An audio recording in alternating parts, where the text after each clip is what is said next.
Hola, muy buenos días. Bienvenidos al tema del nuevo orden mundial. Dicho así, suena a que vamos a tener que ponernos el gorro de aluminio para entender todo lo que se avecina. Pero la verdad es que este término de nuevo orden mundial, que parece traído de una peli de superhéroes o algo así, tiene un significado histórico. Así que si quieres saber de dónde viene o de si estás viviendo en un mundo controlado por las élites malvadas, te aconsejo que te quedes, porque vamos a hablar principalmente de guerras. A ver, no va a ser todo la Primera, la Segunda Guerra Mundial y la Fría, ¿eh? También hubo a saco de DLCs. ¡Dentro intro!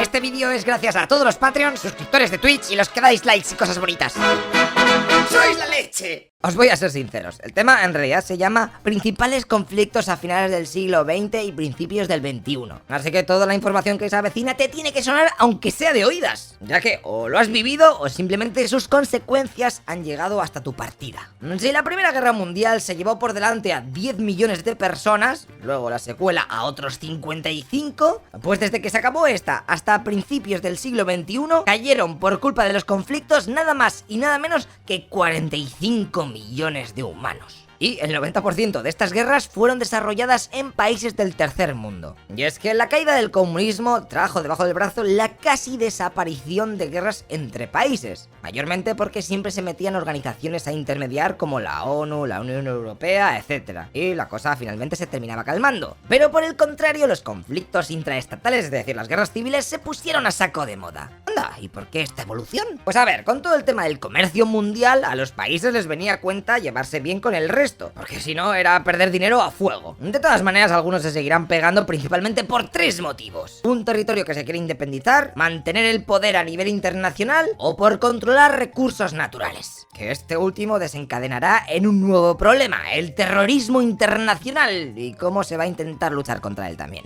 Hablando de guerras y conflictos, a estos se les divide en 5 clases. Primero tendríamos los no violentos, que pueden ser latentes o manifiestos. Estos últimos son cuando hay mucha tensión pero no llegan a hostiarse. Y después, si ponemos un poquito más de calor, llegamos a los conflictos violentos. Primero está la crisis, en donde se nota que hay un enfrentamiento. Luego la crisis severa, con un ambiente prebélico, ya la pólvora se puede oler en el ambiente. Y por último llega la guerra, que es cuando las cosas se ponen serias y ahí te toca elegir un bando para matar al del otro lado. Perfecto, de momento tampoco te he contado gran cosa que no sepas. Pero, ¿y si te pregunto, cuáles son las principales causas para que empiece un conflicto?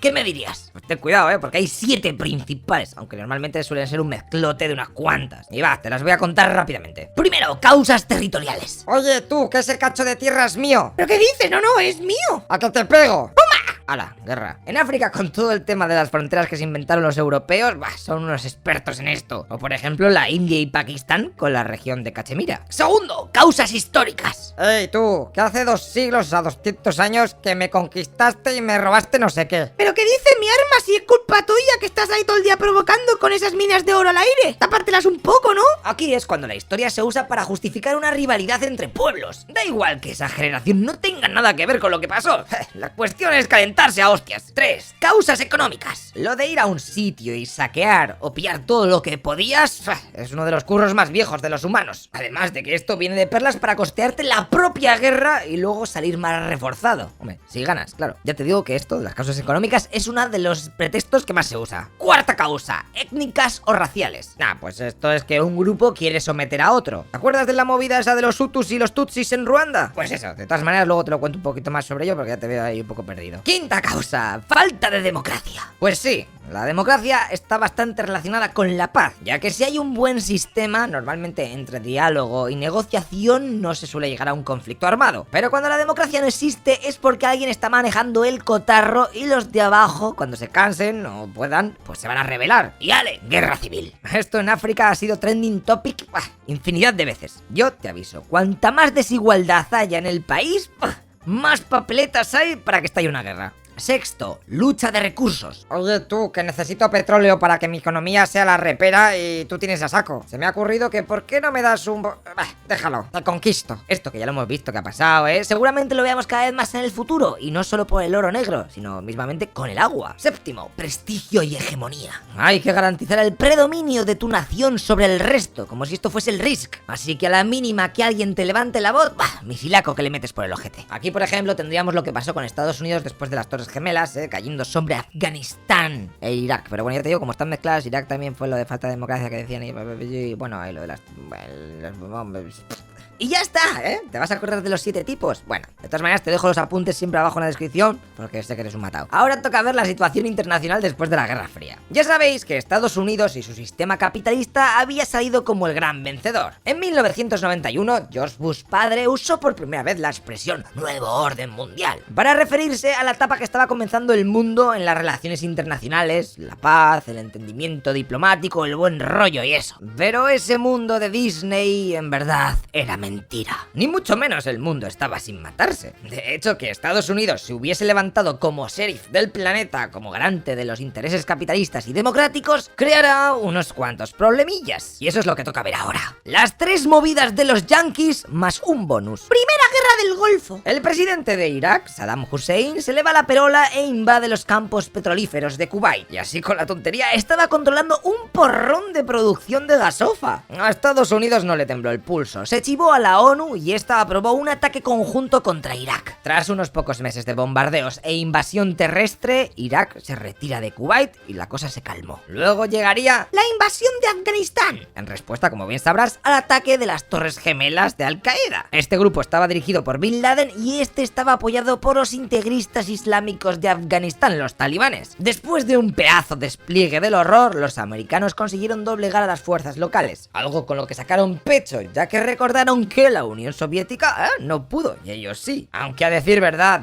los rebeldes siguen subsistiendo cerca de la frontera con Pakistán. Pero bueno. Espera, lechero, que hay que actualizar el vídeo porque en 2021 los talibanes cogieron todo Afganistán y ahora están gobernando ahí. A ver, no sé lo que pasará en el futuro, pero esto tengo que decirlo, tío, que si no suspende. Lo importante es que al llevar a todo el ejército estadounidense, la influencia de este país en la zona creció que flipas. Y más que lo haría cuando al año siguiente Bush manda invadir Irak, con la excusa de que Saddam Hussein poseía armas de destrucción masiva. Así que nada, pilló unos cuantos aliados y sin el permiso de la ONU ni nada, invadió el país. Su objetivo era el de democratizar a aquella nación, pero lo único que hizo fue todo lo contrario, y aquellas tierras se convirtieron en una zona de combates entre civiles de diferentes etnias, chiíes, suníes, kurdos, free for all. Por no hablar de que el terrorismo islámico se empezaba a poner de moda. Y ¡chachán! Ese es el bonus. Porque tanto movimiento de tropas yanquis por aquellas zonas asiáticas iba a tener su respuesta. Muchos de los países musulmanes tienen gobiernos pro-occidentales, pero hay parte de la población que empieza a ver a aquellos políticos como simples títeres y vasallos de Occidente. Y si a esto le sumamos el conflicto que persiste entre Palestina e Israel,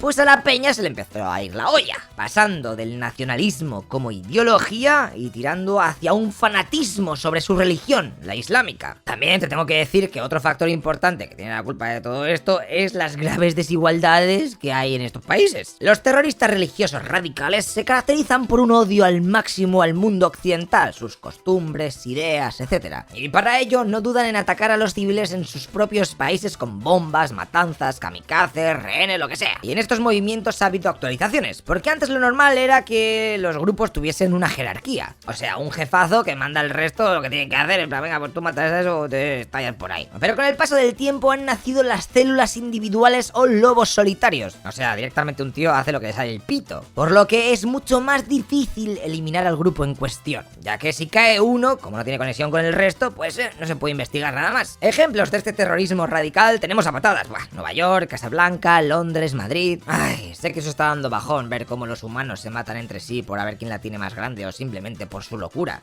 Pero tengo que hablaros para terminar de otros cuantos conflictos. Y es que no todo va a ser Estados Unidos, que aquí tenemos guerras para todos. Conflictos por la caída del comunismo. Cuando un país tan tocho como la Unión Soviética se desintegra, ya puedes prever que la gente se va a terminar pegando por cualquier cosa. Y efectivamente sí. Chechenia. De esto ya te he dicho que tenemos 3 vídeos explicando sus movidas, pero te hago un resumen del resumen. Esta zona fue incorporada por la fuerza a la Rusia del siglo XIX, así que cuando cayó la Unión Soviética, su población, que era mayoritariamente musulmana, decide que me las piro. Entra en guerra con Rusia y ganan, bueno, más o menos, logrando su independencia. Lo que pasa que luego se flipan, llega Putin, hacen la revancha, revienta toda la zona y consigue controlar el país, incorporándoselo de nuevo a Rusia. Luego tenemos la movida de Georgia, que al pirarse de la Unión Soviética le salieron varias de sus propias zonas que también se querían independizar. Estamos hablando de Azaria, Abjasia y Osetia del Sur. De algunas de ellas ya tenemos vídeo en el canal, o sea que luego si se las buscas. Pero vamos, que sepáis que las dos últimas que os he nombrado tienen el apoyo de Rusia, la cual está intentando expandir su influencia por la zona. Así que ya sabes, más que nada, pues si algún día está en la guerra, pues para que sepas quién va con quién. Y al lado también tenemos la movida de Armenia y Azerbaiyán, que empezaron a darse leches por este cacho de terreno que veis aquí llamado Nagorno-Karabaj en 1993. En este conflicto ganaron los cristianos, es decir, Armenia, y en 2020 hubo una revancha que la ganaron los musulmanes, es decir, los de Azerbaiyán, que están en el dólar gracias al gas y al petróleo. En Moldavia también ha habido jolgorio con la zona oriental que se ha proclamado independiente, apoyada por Rusia. En Tayikistán ha habido una guerra civil entre el gobierno y las guerrillas islámicas. Y más movidas. Pero como ves, la cosa es que Rusia quiere seguir manejando el cotarro por sus antiguas repúblicas y para ello, pues, si puede apoyar a alguien, pues lo hace. Además de que Putin no se corta la hora de defender a las minorías rusófonas, como es el caso cuando ocupó Crimea en 2014, quitándosela del tirón a Ucrania, la cual, obviamente, ante la todopoderosa Rusia, pues si me voy a quejar un poco, tampoco va a hacer mucho más, chill out. Perfecto, pues pasamos de aquella zona y nos vamos a hablar un poquito sobre África, sobre todo del genocidio de Ruanda que antes os he comentado. A ver, todo empieza cuando llegan los europeos a la zona y estos crean las delimitaciones de los países, como les sale el pito ahí, todos ciegos. Y claro, cuando recogen sus cosas y se piran de allí, dejan un cipostio del horror, con tribus, clanes y etnias enfrentadas obligadas a vivir en el mismo país. Aquí entrarían muchas guerras, como la del Congo, Sierra Leona, Somalia, Eritrea, que se pira de Etiopía, Sudán, Angola, Mozambique y la más bestia, la de Ruanda, en donde hay dos etnias, los Tutsis, mayormente ganaderos, y los Hutus, que son agricultores. Vale, pues los Hutus más radicales, en 1994, se pusieron a exterminar a saco a cientos de miles de Tutsis y Hutus moderados. Aquí pillaban todos, hasta que los Tutsis los derrotaron y los Hutus tuvieron que huir a los países vecinos porque si no se llevaban el ban calentito por las sobradas que habían hecho. Se calcula que cerca de 1 millón de Tutsis murieron. Muy bestia todo, Seguramente hago un vídeo en el futuro explicando esto mejor, así que suscríbete al canal, no me seas tunante. Tampoco nos podemos olvidar del conflicto entre palestinos e israelíes, que estos no paran de matarse ni de guas. En 1987 el conflicto evolucionó con las intifadas, en donde los palestinos tiraban piedras al ejército israelí porque ocupaban sus territorios. Y después de varias reuniones se acuerda que Yasser Arafat, el jefazo de la Organización para la Liberación de Palestina, reconocería a Israel a cambio de que los territorios ocupados por Israel se gobernasen por autoridad palestina. La paz de este acuerdo tampoco te creas que duró mucho, y es que entre que Israel se hacía el remolón para no entregar los territorios y que en Palestina llegaban los radicales de Hamas que no reconocían lo acordado en Oslo, pues sale a matarse de nuevo. La cosa poco a poco cada vez fue a más. Algunos radicales palestinos hasta hacían ataques suicidas e Israel decidió construir un muro para protegerse de esos ataques.